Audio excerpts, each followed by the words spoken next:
Welcome to Ortho Barista. This is our third greeting. Let's learn about orthodontics while enjoying a cup of coffee, sometimes easily, sometimes with effort. I'm Senior Instructor Ji Dae-kyung. And I'm Junior Instructor Lee Jong-guk. Continuing from the last session, today we're delving into the second part of using wisdom teeth in orthodontics.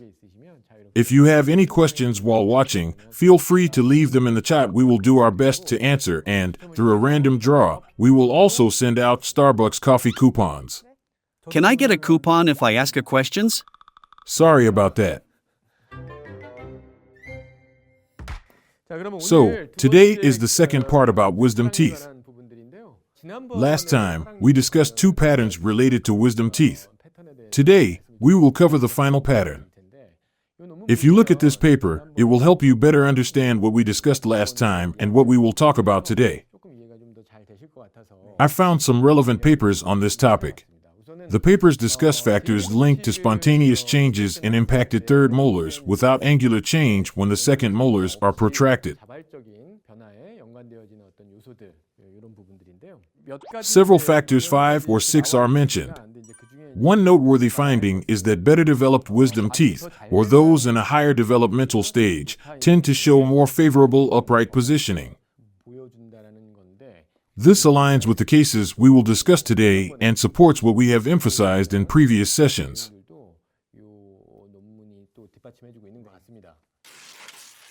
The cases we will discuss today involve wisdom teeth with well-developed roots that are tilted forward.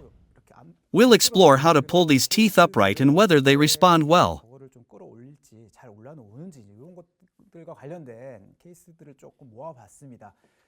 This patient had been receiving treatment at another dental clinic. They initially planned for an implant in the 46th position. However, when the clinic suddenly closed, a situation that's becoming more common, I had to take over the treatment. I'll skip the diagnostic details for now. I suggested trying to save and use the wisdom tooth. While there was no guarantee it would work, we decided to give it a shot. The patient had already undergone 2 years of treatment at another clinic, and salvaging the tooth took considerable time. Of course, we continued with other treatment in parallel. If you look closely, we pulled the 7th tooth, but the 8th tooth, it's uncertain. Normally, you'd expect it to tilt even more. However, without attaching any appliance, it showed some degree of upright positioning after 24 months. So, no appliance was attached to the 8th tooth for 24 months? Yes, we attached it around that time. It had already started to come up a bit. It took a long time, but it was a prolonged case. In the next case, when the 7th tooth was pulled forward, the fibers or periodontal ligament, PDL, connection seemed to help the 8th tooth follow along nicely.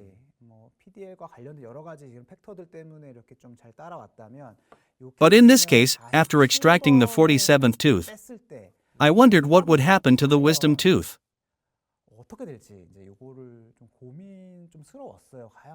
Would it rise as studies suggest? Or would it tilt further? It's always case by case. But in this patient's progress, after 10 months and then 17 months, no appliance was attached. Yet the root formation was complete. How does this movement even happen? I know this is a basic question, but when the permanent tooth's root is fully formed, does extracting one tooth make it decide, I'll keep going on my path? As mentioned in the paper, I was curious whether this was strictly a theoretical conclusion or something we could confirm in practice. This case seems to provide such confirmation. Of course, it took a long time. During that period, other treatments for malocclusion and issues related to the anterior teeth were carried out. At the 17-month mark, we began gradually upright positioning. and the treatment was completed at the 36-month mark. It took about 2 years due to other malocclusions. What do you think? If a patient had to choose between 3 years of orthodontic treatment to upright a tooth or getting an implant, what's their typical reaction? This comparison often involves many challenges. As you mentioned earlier, there's a lot of issues. Patients often feel differently at the start and the end of treatment. Initially, they're likely happy to avoid an implant, but over time, many express complaints. However, this particular patient was very satisfied and found the process fascinating. I couldn't guarantee it would work out as it did. But since there weren't other options, we decided to monitor the situation after extracting the tooth. Fortunately, the outcome aligned with our expectations. The occlusal forces continue to apply pressure, yet the tooth underwent spontaneous mesialization and uprighting without tilting mesially.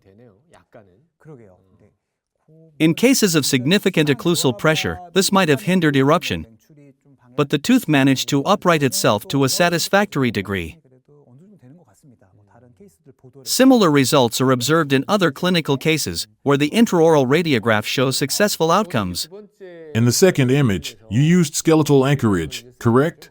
Yes, this is the case we organized after 36 months. Am I being too serious? It feels like reporting on something official. I'm completely absorbed in this discussion. Through various experiences, I've learned a lot. Treating cases, learning, and organizing these details seem to help me grow further. I learned so much, and new solutions to challenges often emerge. The next patient is a 21-year-old female. In the previous session, we reviewed root development, and this patient had an issue with tooth 46, which was extracted. Looking at the treatment process, tooth 46 was extracted, and we tried to pull forward tooth 7 and salvage tooth 8. However, no appliance was attached to tooth 8 for over 2 years. That wasn't the primary reason for the extended period, it was concurrent treatment for malocclusion involving the anterior teeth. Over 28 months, the tooth's behavior seemed inconsistent.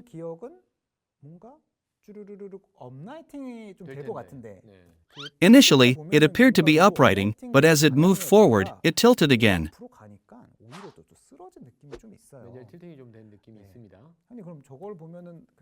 Considering this case in light of previous discussions, could the root development be a factor? Based on the initial state, the root seems underdeveloped. If we follow the principles, mesial tilting and slower mesialization could result from underdeveloped roots.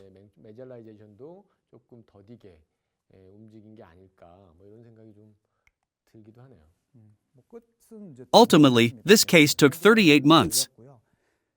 At the start, I thought, the root hasn't developed yet, so it should align well, but it was more difficult to control than anticipated. In contrast, cases with better root development tend to show better uprighting. There's supporting research for this, too. Time is often a key factor. After 2 years, patients typically grow weary of treatment. Although this case eventually achieved the desired outcome, it underscores the importance of careful planning and consideration. Here's another similar case, which I'll briefly discuss. In this case, look at the 30s region. We tried to salvage tooth 8 by pulling tooth 7 forward. If you examine closely, you'll notice tipping occurring here, along with TFO. Tipping occurred, but the wisdom tooth emerged quite smoothly. Its roots seemed to develop further, becoming more defined. Efforts were made to upright the tooth, correcting the slight tilting of tooth 7 and aligning tooth 8. This process took 40 months. The patient didn't return after the 40 months mark. The patient stopped coming for follow-ups. I was curious about the reason. Perhaps it was due to circumstances and not dissatisfaction. As mentioned earlier, teeth adjacent to the sinus wall are particularly challenging to manage in terms of tilting. Nevertheless, in the cases presented by Dr. Lee Jong-guk, the retention results appear promising. Even though the patient hasn't returned in over 4 years, I'd expect the retention to be stable. Retention is always a point of curiosity.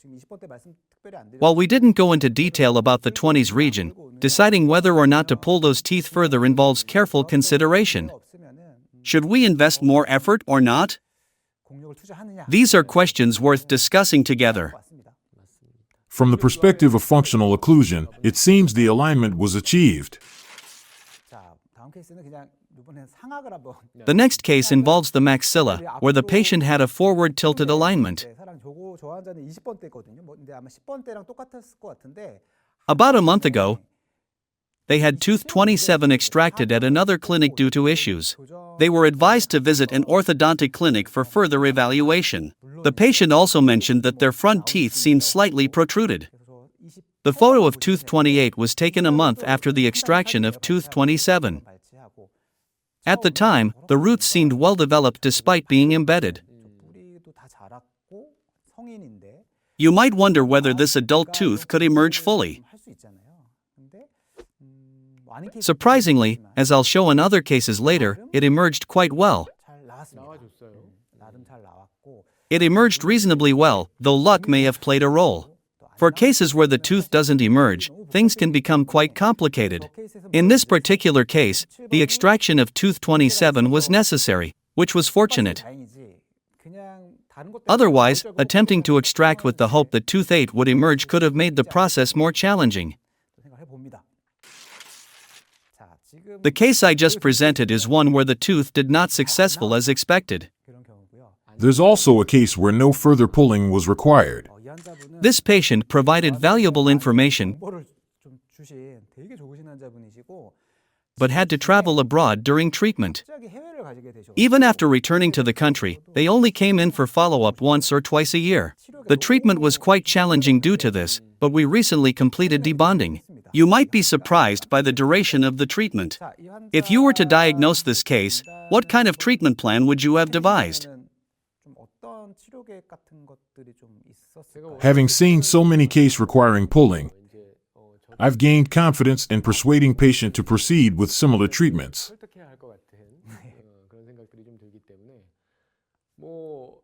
For instance, pulling teeth 17 and 8 forward, then addressing tooth 47 if missing, and possibly pulling tooth 48 into position.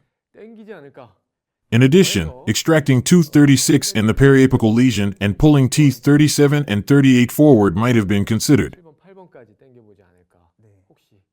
Was your plan similar? I proceeded with a similar approach. In reality, patients with issues in the 10s, 20s, 30s, and 40s regions all face significant challenges. For the 10s region, the key seems to be whether the wisdom tooth will emerge properly. For the 30s region, will tooth 38 come out well? As for the 40s region, it's likely ankylosed. Typically, that's how it appears. I would lean toward extraction rather than attempting movement in such cases. Let's take a closer look at this case. There were some issues, and the crowding in the front teeth was severe, especially in the maxilla. Once premolar in the maxilla was extracted. After extraction, the treatment progressed. During the first 8 months, the patient was unable to visit frequently. Initially, the focus was on relieving the maxillary crowding. At the 16-month mark, a window opening was performed for the 40s region. There was curiosity about whether the tooth would emerge. At that time, the patient was still in the country. Regarding tooth 38, I assumed it would naturally follow if tooth 37 was pulled. By the 24-month mark, 2 years, the patient suddenly stopped coming. At 24 and 32 months, the patient mentioned needing to stay abroad for a year, so all treatments for the 40s region were halted. To avoid complications abroad, we decided to leave it as is. At the 44-month mark, nearly 4 years, the patient returned to the country. We decided to attempt pulling the tooth and proceeded diligently. By the 58-month mark, progress had been made, and eventually, 83 months passed. How many years into your practice are you? I'm currently in my 26th year. 26 years? Since opening your practice in 2004, it's been about 18 years, hasn't it? Yes, 18 years. I'm in my 10th year of practice. Considering that, you've gathered truly remarkable cases. This case, in particular, involves tooth 38. And since the patient didn't visit regularly, I didn't consider pulling the tooth. Frequent visits are essential for such procedures, but the patient could only visit about twice a year, sometimes not at all for a whole year. Seeing the results, I've learned that some wisdom teeth, like tooth 38 in this case, simply don't emerge.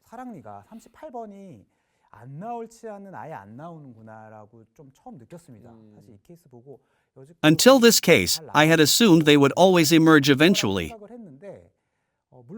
Although surgical interventions like window opening could have been attempted. The patient expressed satisfaction with the current state and declined further procedures. This raised the questions: is the tooth completely immobile? Academic papers often carry a degree of bias.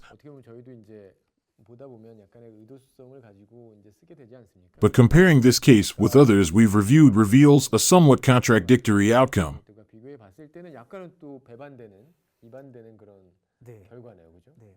Even though tooth 38 didn't emerge spontaneously, had the patient visited more frequently, perhaps Dr. Lee Jong-guk could have attempted to pull it.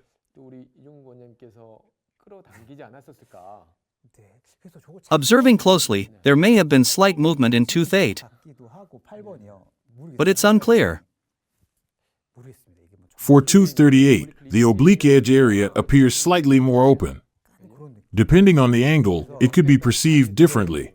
Based on tooth 48, there's a possibility of movement, and I plan to monitor it further. If the patient agrees, we might approach it later. Lastly, here's another case with a similar background. In this case, orthodontic treatment was performed due to the impaction of tooth 23. There was a congenital missing tooth in that area. Talking about this case could take all day because there's so much to explain. I spent about 4 years pulling an impacted tooth into place, but I left tooth 18 alone for a while. Looking at this patient's case, tooth 7 should have moved forward and helped bring it down. But there's also a 72-month photo I didn't include because it might be too shocking. Instead, I've prepared images up to the 56-month mark. It's unclear if the wisdom tooth is ankylosed or delacerated, as it doesn't seem completely immobile. But I'm not certain. We might need to actively pull it out. But the patient has already undergone 3 or 4 significant luxation procedures for the impacted tooth, which caused a lot of discomfort. They didn't want to go through it again, and I didn't want to cause further distress. Ultimately, I realized that not everything can go according to my plan. This has made me more cautious, and I now ensure to give thorough explanations and document everything defensively in the chart. It seems that this approach has become more important.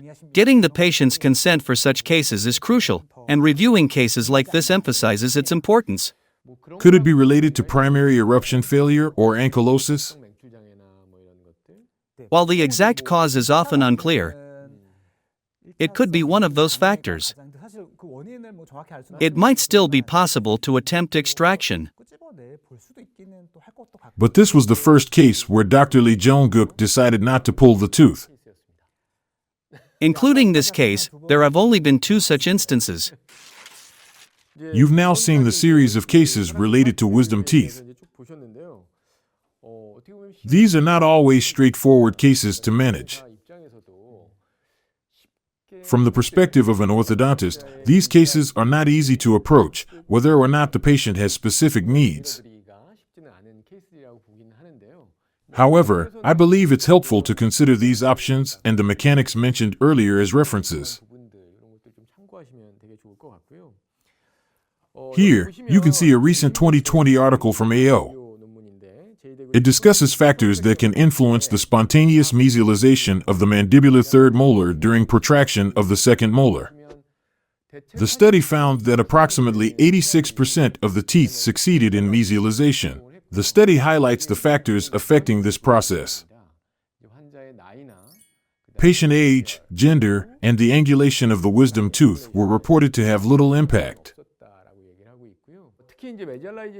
However, we observed from earlier cases that factors like the maturity of the wisdom tooth root, based on knowledge stage, play a significant role. The more mature the root, the better the mesialization.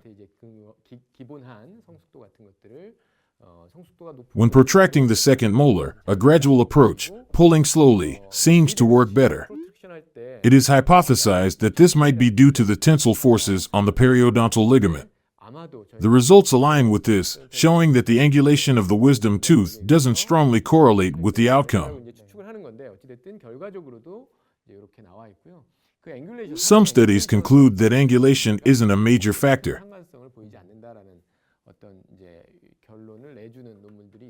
As mentioned earlier, while these findings are not absolute, they provide useful insights. From my perspective as an orthodontist, this case was not easy to approach. It was an exceptional and valuable case, and I'm truly honored to have been involved with it. This demonstrates what is possible, not what must be done. Next time, we might consider widening the gap for an implant rather than pulling the teeth. I'll stop here for now. In the next session, I'll present more interesting cases. The title hints at saving teeth. But the goal is to show the versatility of orthodontic approaches, how things can work one way or another.